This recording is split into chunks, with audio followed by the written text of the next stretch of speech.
Preseason.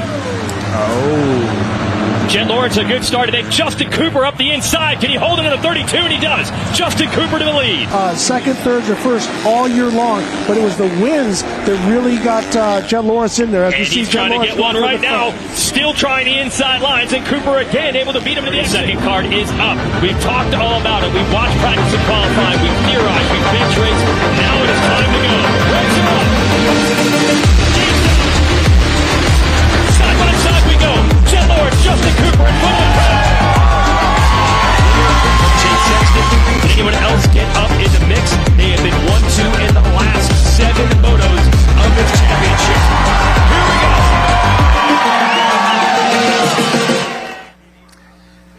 All right, welcome to our preseason kickoff for the 2023 Pro Motocross Championship. I'm Jason Wygant. I'll be the broadcast voice of the series all summer long on Peacock and on the networks of NBC. And we want to acknowledge a lot of people who helped make this happen. We'll also unveil some news and give the media a chance to talk to our top riders in both the 250 and 450 championships today. On behalf of MX Sports Pro Racing, though, I want to thank a lot of the people who helped make this happen and a lot of dignitaries that are on hand today, including our friends from Fell Motorsports, from Monster Energy, all our additional series partners and sponsors, our OEM dignitaries. Those are the manufacturers that make the motorcycles. And by extension of that, we want to thank their teams and their athletes for coming here today. Of course, the audience for watching on our live stream and here in person. The media for coming here. They'll be part of our media where we get to ask the riders some questions about the 2023 season. Our partners at NBC Sports and Peacock, thanks to them for being on hand and everything they do for broadcasting both this series, Pro Motocross and Monster Energy Supercross, and the new Super Motocross World Championship. And we'll have details coming on that in just a moment. And, of course, the Pala Band of Mission Indians who provide our setting both here and, of course, at the racetrack on Saturday afternoon. So what we're here for is the kickoff. We're going now past the 50th anniversary of the Pro Motocross Championship, and we have great momentum after a fantastic season in the Monster Energy Supercross Championship. But what's interesting now, for the first time ever, this is all a combined series. We will have all the traditional championships and number one plates as we have always had in 50 years of history of both motocross and supercross. But for the first time ever, we will have a postseason playoff crowning the first ever Super Motocross World Champions at the end of the year. So what's great about that is all the traditional things you've come to love about motocross and supercross are still here. We just handed out number one plates. Congratulations to Chase Sexton and Hunter and Jet Lawrence for winning the traditional AMA Supercross Championships. That happened just 2 weeks ago in Salt Lake City, and in August in Indiana, we will hand out the traditional AMA National Motocross Championships in both the 250 and 450 classes as well. And if you look at the schedule behind me, you can see we go to all the traditional stops, as we always have, on all the traditional dates. Southern California starting it. We'll go to Hangtown in Northern California next Saturday. We'll go to Thunder Valley just outside of Denver after that. High Point Raceway, a traditional stop on the Pennsylvania-West Virginia state line. Redbud, our center of the country, July 4th celebration on July 1st. Southwick, Massachusetts. Spring Creek in Minnesota. Washougal outside of Portland, Oregon, and Washougal, Washington. And then the stretch run of Unadilla in New York, Budds Creek in Maryland, not too far from Washington, D.C. And again, our championships will be handed out at Ironman Raceway about an hour outside of Indianapolis. So that's the great thing about the Super Motocross World Championship. It's a 31-round, all-series combined World Championship with a lot of money on the line. And I'll give you some details on the money in a bit. But more importantly, the traditional series remain intact as they are. So that's what's really exciting. It's kind of the best of both worlds with this first ever coming together of MX Sports Pro Racing, Fell Motorsports, the AMA Pro Racing, and everyone who helps make this happen. But right now we're going to keep the focus right here on motocross, and specifically this opening round, which happens on Saturday, right here at Fox Raceway at Pala. And for that, I want to introduce our first guest speaker. That is the Vice Chairman of the Pala Tribe, Anthony Ravago.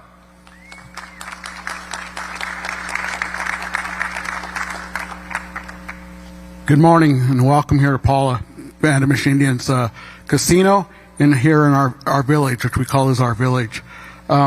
Just first off, I'd like to acknowledge quite a few people at the Fox Raceway. We have Brian Wallace and his crew do a tremendous job of designing that track and making it worthwhile for you to come out here and make it as safe as we possibly can. To 2X Promotions for having the trust in us as a tribe in bringing this race to us. And all those behind the scene here at the casino, they did a tremendous job setting this up and accommodating our needs. And to all the ones out there that sponsor this race, we welcome you. We appreciate you here for us, and we'll continue doing what we need to do to have you here. As I was told today or this morning that we actually have 3 more years here at Fox Raceway to welcome you, and we look forward to that and very excited. And we want to thank MX Sports for that. But on the other side of it, everybody have a safe travel. We always welcome people here with open arms. Whatever you need, let us know. If we could accommodate, we will. But we always say prayers for you and think about you and make sure your travel is safe here and back home. Have a great day. Thank you. Thanks, Anthony. Yep, 3 years locked in here. And as mentioned, this is the kickoff for Motocross, but we have great momentum after a fantastic run in Monster Energy Supercross. So on behalf of Feld Motorsports, who helps organize that racing series, I want to welcome the Senior PR Manager for Monster Energy Supercross, Sean Brennan, with some thoughts on what's coming next. Thank you, Jason. My goodness, the Super Motocross World Championship, we're here at the midway point. The numbers don't exactly even up, 17 versus 11. But before we hand the baton over to our partners at MX Sports Pro Racing, we wanted to take a minute and acknowledge some milestones throughout the Supercross season. So the 17 rounds, we witnessed record attendance across the board. More than 850,000 fans made their way through the turnstiles in the 16 markets and 17 races. Over 340,000 people attended FanFest. A big shout out to all the teams, all of our partners. We know that it's a long day, but they come for you. So thank you for that. And as those numbers, 15% year over year with FanFest, the fans are coming back in droves, and it's all because of you guys. They want to see you, the stars of the sport. We also had 4 sellouts: Anaheim opener, Anaheim 2, San Diego, and Salt Lake City were all official sellouts for the year. In addition, we also had record attendance across the board in 5 different markets: Indianapolis, Arlington, Glendale, Detroit, and Nashville. So all in all, it was a really great season. Television and streaming viewership was also up and showed strong signs of growth through our partners with NBC, Peacock, and the USA Network. 12 Supercross races were streamed exclusively on Peacock. And with that, we saw over 100% year-over-year growth with our streaming partner in Peacock. For the 5 races that were on linear television through USA Network and NBC, we saw over 5 million people tuning in for those broadcasts. So again, our partners with NBC and Peacock, the USA Network, all showing positive signs of growth. The Super Motocross Video Pass as well really makes the Super Motocross World Championship one of the most accessible sports on the planet, accessible everywhere. And we have been seeing continual growth year over year with that. The past 5 years, we have seen 30% growth with our Super Motocross Video Pass. Earlier in the year, we announced our new partnership with Endeavor. Endeavor is one of the leading platforms and service providers with live streaming, and other known entities with the SMX Video Pass and with Endeavor in point is the UFC Fight Pass, WWE, and the WNBA. So that really puts us in with great company as far as our live streaming partner. The top 10 countries for international streaming include Australia, Canada, the United Kingdom, Germany, France, New Zealand, Japan, Sweden, Switzerland, and Mexico. All of the best talent from the world, as you will see with some of those countries, race here in the Super Motocross World Championship. So again, the stars of the sport are all racing right here, and we are seeing that engagement and that tune-in across the world with the Super Motocross Video Pass. Success is expected to continue as we turn the baton over to the outdoor season. I know that we're excited, and I know that MX Sports Pro Racing is excited to get started here with the next 11 rounds. Shorter programming. We've done a lot more shorter programming. You have seen Mr. Jason and some others a lot more this season. We will continue with that throughout the outdoors and into the fall. So the Super Motocross Insider, SMX Insider, will continue every Thursday, and we will continue to produce the SMX post-race shows as well. All of those can be found on the Peacock Hub as well as via our YouTube channels. All roads lead to the SMX World Championship. That's what we are gearing up for. As a reminder, Playoff 1, September 9th at ZMAX Dragway, Concord, North Carolina. Playoff 2, September 16th at Chicagoland Speedway, Joliet, Illinois. And then the SMX World Championship final, fueled by Monster, September 23rd at the birthplace of our great sport, Los Angeles Memorial Coliseum. Thank you. Listen to that. Attendance up this year, both for FanFest and in person. 100% growth on Peacock. Massive audience on linear television as well. That is awesome momentum for the sport. Just a huge year. I want a larger round of applause, and because that is a testament to what you folks have put on the racetrack as a platform that fans want to be able to watch around the world every single weekend. Of course, there are so many people involved to help make this happen. We want to acknowledge Monster Energy, which is involved in this sport in so many levels, both amateur and pro, with riders and athletes and teams. Of course, the series as well. And honestly, it's really one of the great business success stories of our generation. And the fact that it is its first roots are right here in motocross is a really good success story for all of us. So for more on that, I want to welcome Aaron Nixon, the Director of Global Two-Wheel Motorsports for Monster Energy, to talk about their partnership. Aaron? Thank you, Jason. Thank you to the Band of Indians for having us here. It's a pleasure to kick off the first round here in California, being the epicenter of motocross for everyone. As Jason mentioned, Supercross Motocross has been the formation of Monster. Thanks, AP. It's been part of the structure of the brand from the very beginning, so we're honored to be here, to have brought the powerhouses together with Feld Motorsports and MX Sports. So, yeah, thank you. Let's start it off with a great season. Thank you. Okay, next up, I want to welcome the president of MX Sports Pro Racing, who organizes this series, Davey Coombs.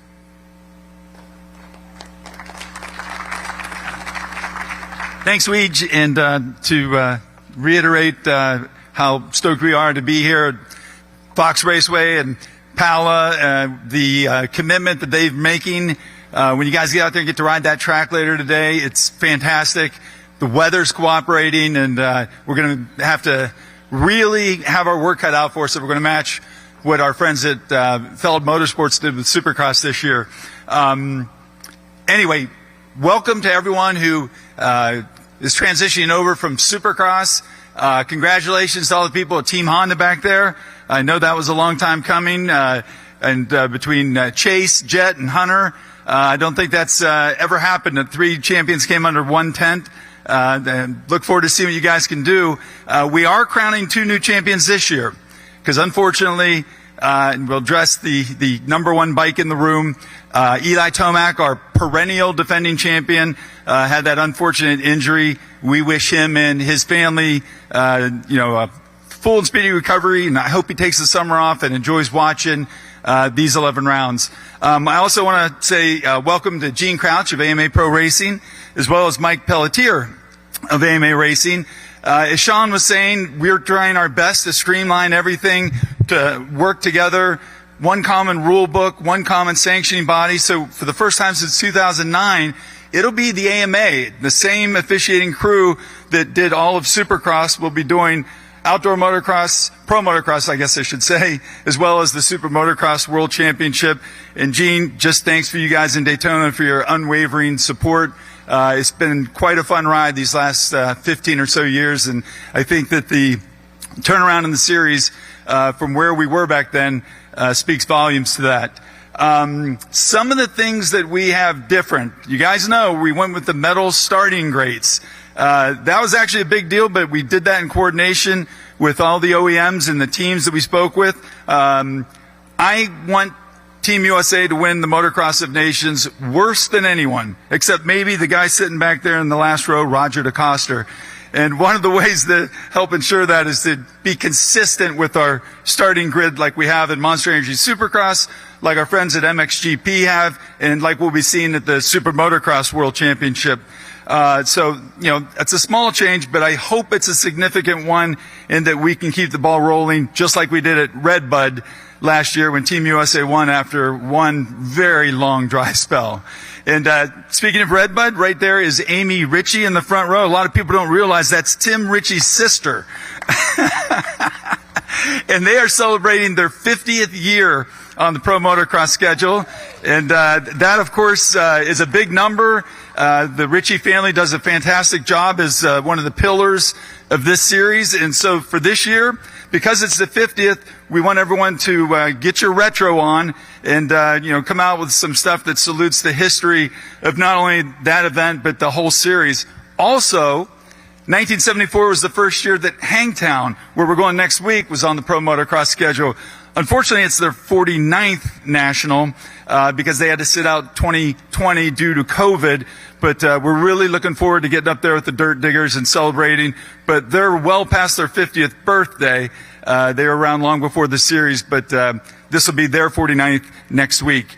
Also, we're going to bring back the Moto Combines this year.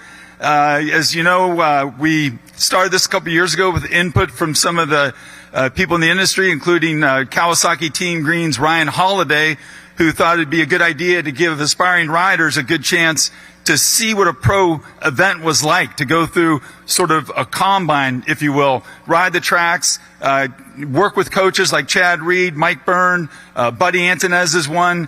Those have been a lot of, and Brock Lever, can't forget him.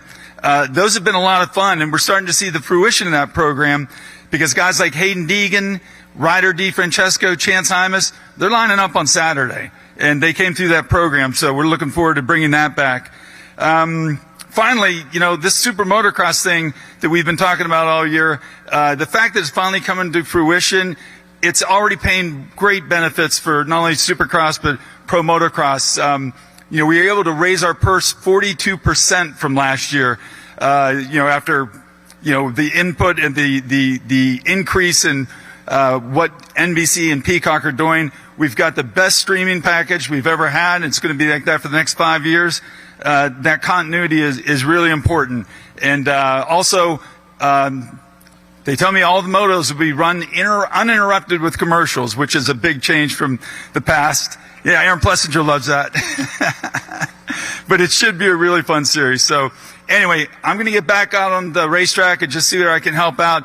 But thanks all you guys. Congratulations on finishing Super Motocross. We look forward to hosting you these next 11 Saturdays coming up. And then, of course, the World Super Motocross Championship. So thank you.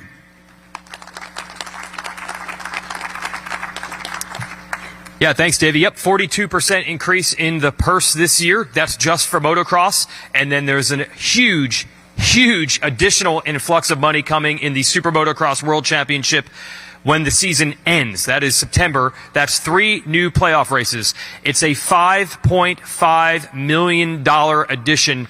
These are races and money that did not exist in the sport before until this year. And I'll break down essentially how the rules will work. We will combine points from both the Supercross and Motocross championships to create seeding into those 3 playoff rounds. Now, this is an update. All 3 of those playoff rounds will pay points in a traditional 25-point structure, 25 points to win a race, but they will double and triple the points for the second and third round. So the second round will pay 50 points for the winner and 75 points for the winner of the third round. Now, what's on the line? A lot of money, plus the chance to call yourself the first ever Super Motocross World Championship in each of the two classes, 450 and 250. Each of the 3 races alone, each race has a purse of over $400,000 each race. So there's $1.2 million just in the individual race purse on the line for those 3 rounds. And then, yeah, you like that. Aaron Pletzier likes that. And that's not all the money, because that only totals $1.2 million out of the $5.5. The rest of the money is paid out with the final point standings. And again, that's seeding based on the full Supercross and full Motocross calendar, and then how you do in those 3 playoff rounds. The 450 world champion will be paid $1 million. The 250 champion will be paid $500,000. But I know what some fans are thinking. Traditionally, the factory-level riders who are probably going to win these championships have already made big bonus money. You would be amazed how much money is going throughout the field and deep into the field and into the spots that are traditionally taken by privateer-level riders. I'll just give you an example. 22nd place in combined 450 points. 22nd place, which is traditionally a spot taken by privateers, that pays $25,000. And when you combine that with the amount of money that's on the line in each of the 3 races, it's very conceivable to make $30,000 to $40,000 for a privateer rider just over the course of those 3 rounds. 15th place in 450 points pays $32,000. And 8th place in 450 points pays $100,000. So there's real incentive for riders to get to these races and try to get the best position possible. It's not a winner-take-all, $1 million for the champion and no one else makes any money. Again, even 8th pays $100,000 in 450 points. And 22nd place, traditionally a privateer spot, $32,000. $25,000. And then you can make a lot more money with the individual race purse as well. So there's a lot of money on the line, and that's all new money that was not in the sport before. It all happened because of this Super Motocross World Championship. Now, there's a video we can play behind us. This is the standings going into Motocross starting this weekend, and they will continue to update with each individual of the 22 points-paying motos. But these are the points at least going into Motocross after Supercross. And something interesting, we actually had 10 250 East Supercross rounds this year and 9 250 West Supercross rounds. So to even that out, each 250 East rider has a drop score. So if you look at Hunter Lawrence, he is the highest seeded rider going into the 250 class, but he does lose 1 finish. They take 1 250 East score away because they race 10 times and West race 9 in Supercross. But then everybody races together for all 22 motos in Motocross. I have a video we can play here to explain a little bit more about how the Super Motocross World Championship works. And they can play that behind me, and I'll explain a little bit of this. What we're going to do is create seeding, again, based on all of the rounds. The rider that has the most combined points will go into round 1 with 25 points. It's as if they've won 1 race.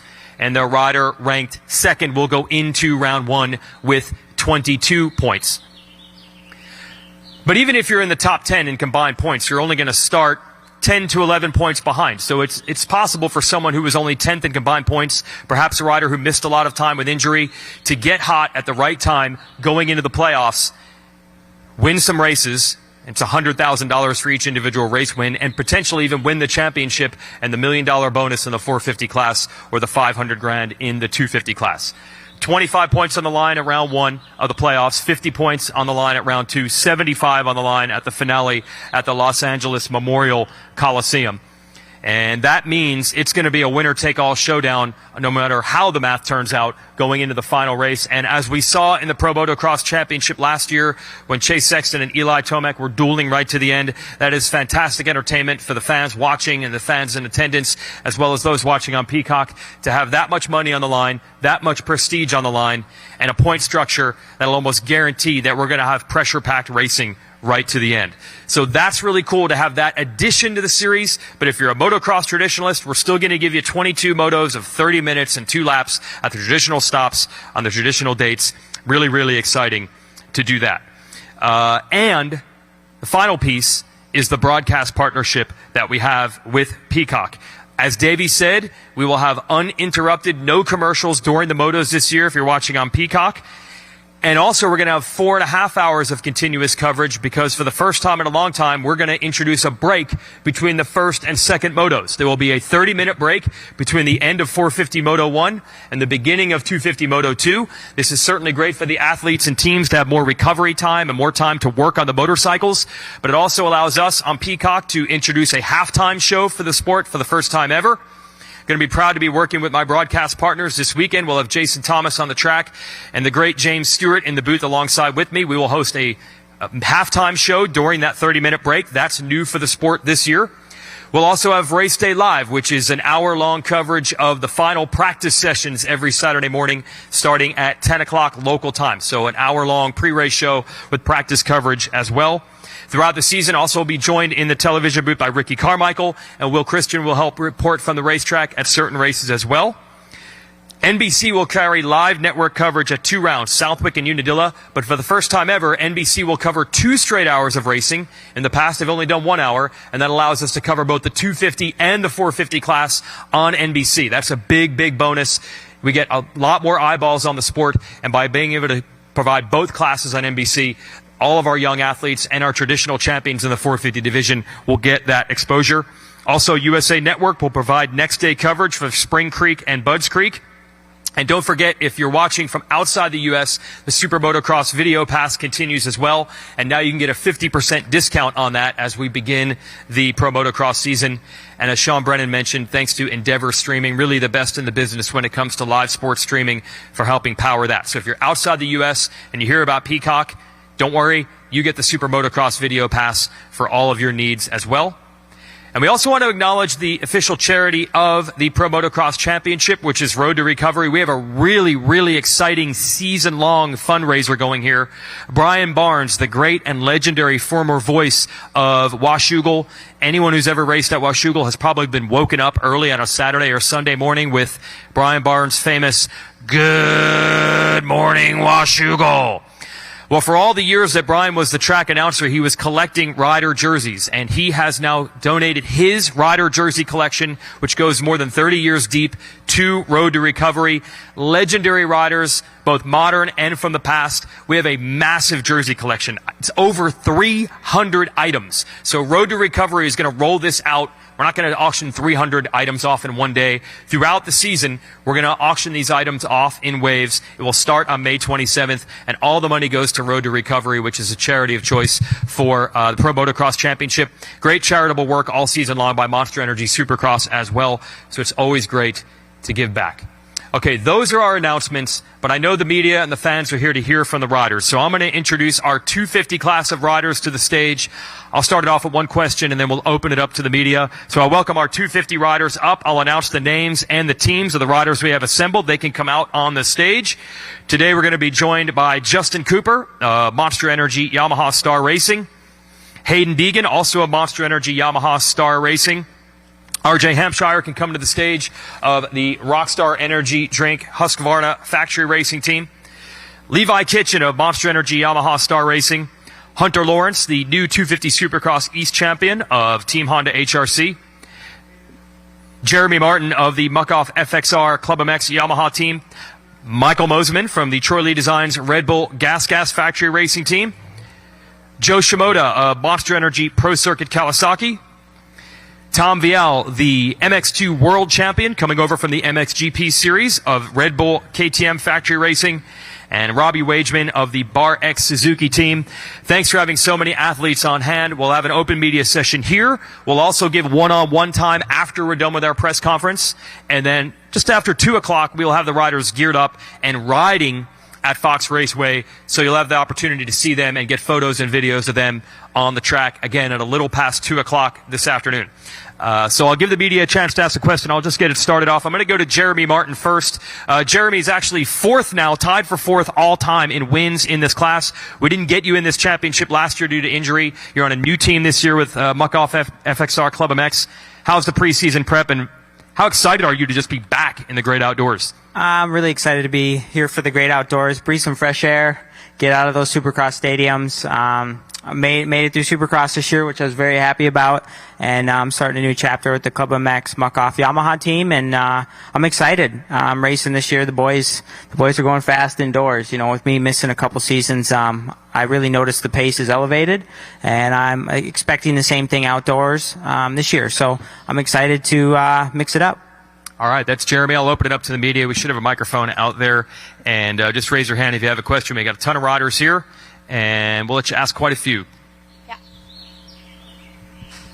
Yeah, thanks. Kellen Brower with RacerX. Justin Cooper, obviously you raced some 450 Supercross this year, and then you took all the time from that last race at Daytona until now to prepare for this season. So what has the last few months been like, and how different is the prep this year compared to past seasons for you?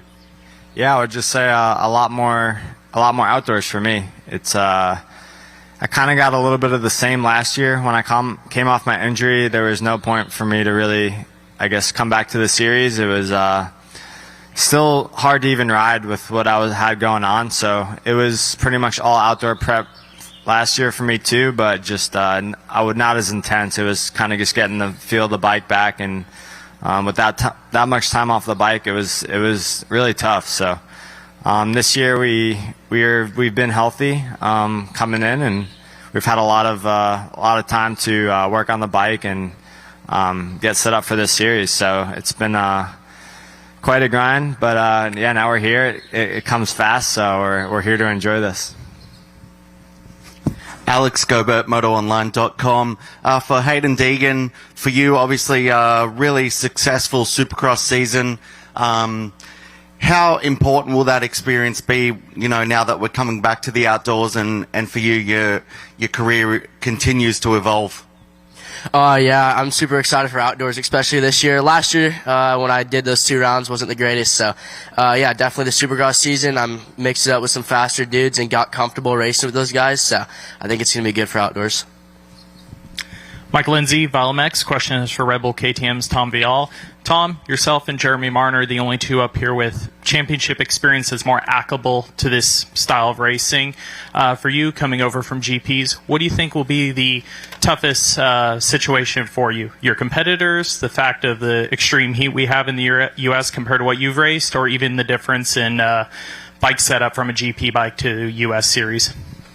Yeah, there's a lot of new things for me. You know, in Europe we used to ride only motocross the whole year. So when you come to the first race, you already rode like a few months. It's pretty weird to let's say to switch between Supercross and motocross. So it's only like 2-3 weeks. I was still riding in Supercross, so just getting used to it. It's a little bit special. Those guys are used to it for many years already. So it's only my first year. I'm really looking forward. I like the track. I mean, it's new for me. Every track gonna be new, and I have to learn those tracks. But I'm pretty motivated. You know, it's gonna be new, and it's a new experience for me. I'm really looking forward to it. Dan Beaver, NBC Sports. For RJ and Levi, is there a sense of renewal now that you're going outdoors? And can you describe what it's like to start over with a new point system? Yeah, I'd say a fresh start for all of us. You know, Levi and I battled right there at the end of Supercross, and both of our Supercross seasons were successful. So it'll be a lot of fun. You know, I've been doing this for a while now, and I enjoy the sulfur. You know, I enjoy these the gnarlier they get. So yeah, I'm super excited. Yeah, it'll definitely be. I think a little easier for me coming off of Supercross, just having that experience and just kind of being in race mode. So, yeah, I mean, with Supercross going fairly well for me, I look forward to hopefully kicking it off well, you know, this weekend. And, yeah, I mean, I want to be there to the end this year, and I believe I can. Kellen Brower with RacerX again. Hunter Lawrence, for you, you won the Supercross title obviously a little bit earlier than what you took the Supercross title towards the end of last year. You took it all the way down to the end. So how has the prep level for you been this year? Were you able to get testing outdoors a little bit earlier rolling into this season? Yeah, we balanced it pretty good. So hopefully it shows in the first few rounds. It's obviously tough when you go from being so heavily into Supercross, and then, you know, you got one weekend off to really fully switch over. So it's a happy medium balance, but I think we did it well, and I'm looking forward to a good summer. Michael Lindsay, Valmex again for Jeremy Martin. Jeremy, you of course have held the #1 plate twice in this series. However, prior times with a full factory operation, and the times you've really contested for this championship have been on that. Since that time to now, do you think things have really changed in machinery and class to be able to compete on what's considered more of a private operation? I think that, obviously I won my championships on the Star Bike, and I know how good that thing is, and the team that they have they have an amazing crew, and they're always developing the bike, and, I think I have an idea of what I had and what I'm comfortable on, and we've worked hard on that for this outdoor season, and we're a privateer effort, and I think it's going to be exciting. See if we can mix it up with these factory boys here, and I think it's something that the industry is looking to see is, hey, can he be the same guy he used to be? And I'm excited to fight that challenge and see what we can do, and that starts on Saturday when the gate drops. Josh Mosman here, Motocross Action. First off, thanks to Davey Coombs and the Pro Motocross Series, because this is an awesome pre-race press conference. This has got to be the coolest one I've ever been to. Way better than Zoom calls or any other room. So thank you to those guys. Really cool to see a stacked field of 250 riders up here, but obviously my brother's on stage, so I got to ask him a question. Michael, what have you been up to? A lot of people ask me that question, but here's your chance to tell them what you've been up to. Absolutely. I had a crash at Daytona, as everyone knows, and I felt like I was starting to get some momentum in the Supercross season. Hurt my head and took some time off. I was dealing with concussion symptoms and just wanted to get right and make sure I was right, and sought specialist help, and really eye-opening, learned a lot. So I'm really excited. My brain functions better than it's ever been in my life, like actually. Just working on cognitive rehabilitation and performance enhancement. So I'm really excited for the season. I feel like I've found some answers to problems I was dealing with, and I'm just excited to be here. Been working a lot. Been back riding for a good while, but we thought, since the Supercross season was more or less shot, to focus on all efforts on outdoors and do the best we can. So I'm very excited, and that's what I've been up to. Thanks, Josh. I want to ask a couple questions specific to this track. Robbie Wageman, you're all the way down there at the end. West Coast riders, really everyone rides this track at some point in preseason testing. West Coast guys probably ride it more. What's your knowledge and experience base, and what is this track like? With the California dirt, the dirt's a little more hard packed here. So, I know East Coast dirt's a little bit softer and it's a lot more rocky out here at Fox Raceway, but hopefully they made some track changes like they usually do, so it should be pretty good, and we'll find out here in a little while. We haven't always seen you in the full outdoor schedule, so just talk about what it's like for you to get in here for all 22 motos. Yeah, I'm super excited to see where I stack up in the pro motocross season. Had a pretty consistent Supercross season, so I'm excited to bring it on over outdoors and see where I stack up in the field. And I'm going to ask one for Joe Shimoda. Speaking of this track, you've had some amazing motos here, especially the end of the year last year. Is there something about this track, or is it just the time of year where it falls on the calendar? Were you just getting better last year, or was it the track that really helped you? Mostly myself, I think. To me, I just treat the race same thing every weekend. Focused on bringing my potential to the race, and that's what I'm looking for. And how are your thoughts going into this? You did finish second in the championship last year. Do you feel as good now as you did a year ago? Definitely. Feels better, but again, as an athlete, you always want to do better. So, don't want to say too much about it. Okay. We'll let the riding do the talking. That's what they say, right? Any other questions there from the media? Again, we will have open sessions for one-on-one. Round of applause for our 250 riders. You can talk to them after. You can watch them ride a little bit later this afternoon. Thanks to our group here. Thanks, gentlemen, for our 250 contenders. And that's just a sliver of them. There'll be certainly more. And we invite you to have your chance to have one-on-one time with them after this when we talk to our 450 riders. And then, again, we'll get them on the track. And anyone else who's on hand media, if you want one-on-one time, want to acknowledge Kerry Coombs here from MX Sports Pro Racing and Davey, who you saw on stage, AMA officials, Amy Ritchie, if you want to ask about some of the things coming for the 50th anniversary at Redbud. They're all on hand if you have questions for them as well. I think we saw some track changes at Redbud, right? Okay. Going with some retro flair even with the track as well. I'll invite our 450 athletes up here in just a moment. And again, our schedule will give you one-on-one time media. I know that that's a big part of the video and podcast game these days to get one-on-one time with our 250 riders. I do want to invite our 450 riders on up to the stage. And again, they will all be riding at the track a little after 2 o'clock this afternoon. So our 450 class is going to invite a whole bunch of riders to the stage right now. They can just come on out as soon as they can get up here. That includes on my list here, Justin Barsha, Troy Lee Designs, Red Bull Gas Factory Racing, Adam Cianciarulo of Monster Energy Kawasaki, Christian Craig is on the list, Rockstar Energy, Husqvarna Factory Racing. Not sure how many of the riders are going to be able to make it today. Some dealing with some of the aches and pains at the end of Supercross. Dylan Ferrandis, who's the 2021 champion of this class of Monster Energy Yamaha Star Racing. Jet Lawrence, the two-time champion of the 250 division, coming off another Supercross title. He will make his full-time 450 debut. He's here from Team Honda HRC. Frederick Noren, a new recruit over to the Twisted Tea Suzuki, presented by Progressive Insurance Squad. Aaron Plessiger of the Red Bull KTM Factory Racing Team.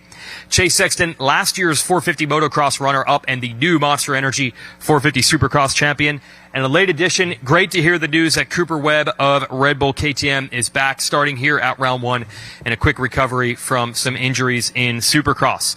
So we have our athletes gathered. I'll go with Chase Sexton first, last year's runner-up and coming off that new Supercross championship. Chase, I'm sure you've heard this 100 times already. There's a new term in the industry. We call it the Supercross hangover. You win the Supercross title. You want to celebrate. It's hard to wrap your head about getting back into competition so quickly. So what has the 2-week transition been like here for you?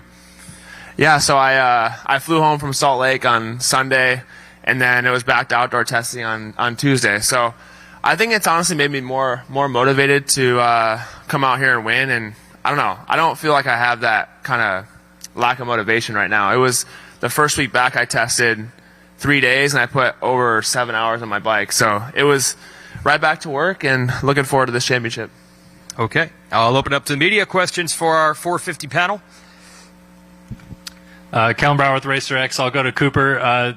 Talk me through the process and the decision to go racing this weekend. Obviously, it was kind of last minute. You don't have much time on the bike, and then what you kind of expect from these first few rounds as well. I think it was mainly just getting back healthy. I got to a point where I was feeling good and then went and saw some neurologists and did some testing to make sure everything was good, and I got cleared. So it was kind of definitely last minute. I think it came around in the 24th hour for sure, but you know, I think I just wanted to be out here, obviously, with the lineup right now and with the SMX stuff coming up. I want to better my chances any way possible. And the first few, I'm not too sure how they're going to go. Definitely not much time on the bike, but it's just good to be back racing and feeling healthy again. It was definitely a bummer the way Supercross ended, so just want to be on the gate. And, you know, it was something I didn't do last year, so just wanted to get back into it and see where we stack up against everyone. Alex Gobert, MotoOnline.com. For Dylan Ferrandis, for you as a former champion in the 450 MX class, how's the health, how's the fitness, and what's the expectation coming into season 2023? So I'm back. I'm back to normal. My fitness, my health, all's good. So that's great. For sure, I won this championship before, so my goal is only to win. Now I know I'm back from injury, so we all know how it is, and also we have this new Yamaha bike that is very, very different, and yeah, it's gonna take a little bit, I think, for us to learn the bike and get adjusted to it, because obviously we only practiced Supercross all winter with it, and we didn't do much of testing in Motocross on it, so that's a little bit you know, we don't really know how the bike's gonna be in race condition, but other than that, yeah, I feel good. My injury is past, and yeah, I think I feel ready. Like I say, the first few rounds, I think I will try to be smart and not take any unnecessary risk. But yeah, I mean, I did it in 2021. I feel when I ride, I feel the same. So I think I can do the same this season. Mike Lindsay, Valmex, questions for Justin Barsha. Justin, you're coming off injury for the end of the Supercross season with the implications for the SMX playoff, the fact that we have a lot of injuries here. Does it motivate you or does it change your timeline coming back knowing that you can kind of get in the series and maybe cruise a couple rounds a little behind the 8-ball but still be able to get good finishes and good points on the board? Yeah, for sure. I'm not really a cruiser though, so there's the problem. Yeah, that is the problem. I'm nearly healed. Haven't got back on the bike yet. Just playing it smart. Obviously, a lot of guys hurt, and including myself. So I want to come back as soon as possible. But I know when I come back, I'm going to throw down hard, and I need to be 100% healthy. So yeah, we're getting there. Progressing every week, making progress. The goal is to get on the bike here real soon and try to not miss many rounds. Definitely talked with the team a lot and doctors and stuff like that, and we have an idea of when I want to come back, but we just need to see when I can get on the bike and put some laps down and see where we're at. Dan Beaver, NBC Sports. For Aaron, you got a couple of people up there who missed the very end of the season. How important was it to get those reps at Salt Lake City and have that good run to propel you into motocross? Yeah, I mean, it was definitely important to get back out there and do some racing before the season ended. But I've been looking forward to outdoors before Supercross even started, so this is exciting for me. I always love outdoors and the long grind of it, but yeah, capping the Supercross season off with a podium was really good and gives me really good momentum going into the outdoors. Kellen Brower with Racer X. Jet, for you, this is your 450 debut. You only get to do this once. So just kind of talk about the excitement of finally getting to this point, getting to move up to a 450, and then obviously having this challenge. Yeah, obviously it's very exciting for me. It's kind of like starting from the bottom again to get to see where I play out to in the first round. And I was lucky that I was on the West Coast, so I got to do quite a bit of 450 testing in our breaks when the 450 guys on the East Coast was going. So was pretty lucky with that. But we're feeling good. We've been pretty lucky here at this track. So obviously we'll see how it plays out in qualifying where I stand. But until the gate drops, we can't really tell where I'm going to finish, but I'm just more so excited to get out there and to start that new chapter in my life of going on 450. I'm going to be here for a while since I'm still 19, so I'm going to be a lot of years in this class. So it's going to be fun to learn off these a lot of the older guys and a lot of the smarter and the kind of, you could say, veterans. And well, I would have wished Ty Mack, but sadly he got injured. But no, we're looking forward to it. John Bivens, Big49Radio.com. Jet, welcome to the 450 class. Glad to see you up there on stage. What are you anticipating with a full riding schedule this season compared to last? I mean, it's not any really different because I still rode 250 this year, but we're just looking forward to it. It's like I said, it's new, so I'm sure, and luckily I'm still pretty young, so I think I have that still like bit of a kid energy, you could say. So I'm looking forward to it. I don't think it'll affect me much, hopefully. Josh Mosman, Motocross Action. Freddie Norn, got to throw it to you. You're wearing different colors than you did in Supercross. You rode a Kawasaki in Supercross. Now you're back with the HEP Suzuki team. This is your third time riding for a Suzuki team. You rode for JGR's factory team. Obviously, you filled in on factory Honda. You had great finishes there. Racing outdoors, I believe your best finish was fourth. So pretty impressive, knocking on the podium. You rode for HEP in World Supercross last year. Now you're back with the team this year for outdoors. What's it like transitioning completely different brands in 2 weeks, and how's that transition been, and where do you expect to see yourself as you get more comfortable with outdoors and with this bike and team? Yeah, no, it's super exciting to obviously be racing outdoors, and I'm excited to be with the Twisted Tea Suzuki progressive team. The crew has done a great job with this bike, and obviously Kenny's been on it for Supercross, and it is a really good bike. So transition's been easy. Working with the team, obviously I don't have a lot of time on the bike.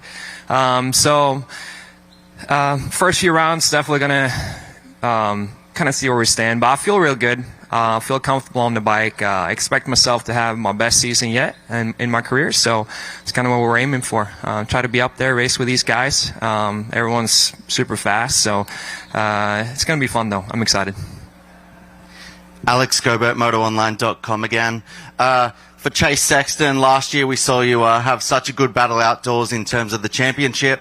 What's your take on the competition we're seeing coming into this year? And you obviously had a really good season in Supercross, but yeah, Eli Tomac's not outdoors this time around, and a bunch of new guys though out there, and should be good racing.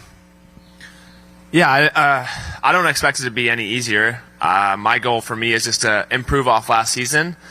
Obviously, it was fun racing Eli down to the wire, ending here in Paula. So if I can improve off that, we'll be in a good spot. But yeah, everyone up here is obviously fast, and it's not going to be easy. So having Dylan back this year is going to be fun, and Coop, and it's going to be fun outdoor season.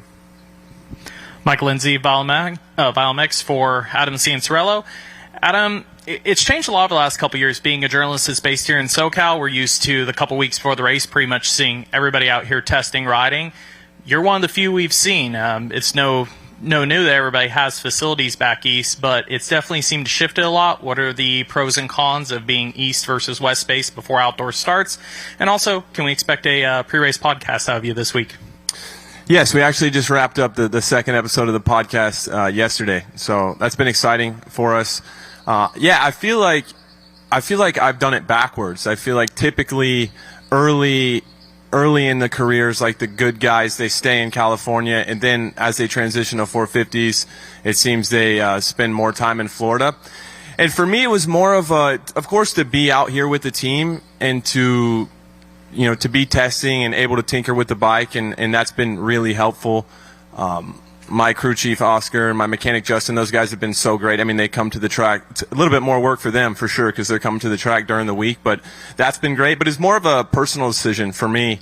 I've been in Claremont for, since 2012, 2013, and it just wasn't a whole lot going on for me there. To be honest, I have a lot of friends out here, enjoying myself out here, and I think in the summertime, it's probably a little bit more challenging because we have to ride public tracks. But as far as Supercross tracks go, Kawasaki has this dialed. We have like 4 different places to ride. So it's been fun. I can't say I love the taxes, but besides that, love California. Quick question for Christian Craig. I see you up here. We had a similar question for Barsha. Are you ready to go racing here, or we're still on a timeline? No, I'm about 3 weeks out from riding. Not a lot going on for me right now. Just healing, getting ready. Plan to make the last 5 rounds, so just aim for that and try to get some good results. Obviously, the year hasn't been the greatest for me, but I know I have the speed and the talent to run up front, so that's the plan. Okay. John Bivens, Big49Radio.com. Cooper, man, glad to see you back on the stage, man. Hope everything's going good post-accident. But how are you feeling going into the new season? Do you think that you're going to have obstacles post-recovery, or are you set to go? There's always obstacles, especially in the outdoors. But yeah, we're gonna do our best. I'm hoping to get back to form. When I last raced the outdoors, I was on the podium the last 3 rounds. So. Last year didn't make this season, but this year we're back. Definitely not the most prepared that I could be, but I feel great with the motorcycle. The team's given me a great opportunity to come and do really well, and I'm highly motivated. I think, like I said, Supercross didn't end the way I envisioned it at all, so there's a lot of motivation there to get back to form outdoors and try to have some good results like I have in the past. Okay, I think that's it for our media session. Again, we'll have one-on-one time with the riders. Round of applause for our 450 panel. Thanks to our athletes for coming out. And they'll be riding a little bit later today. We also have lunch being served at the AB bar. So we'll have lunch. We'll have one-on-one sessions with the riders for about the next hour or so, and then we'll let them go over, get geared up, and get ready to ride. But thanks for attending this portion of the press conference. Enjoy lunch on us, and then enjoy the riding a little bit later today. On behalf of everybody in MX Sports Pro Racing and the whole Super Motocross World Championship, the Pro Motocross Championship, thanks for coming to Pala.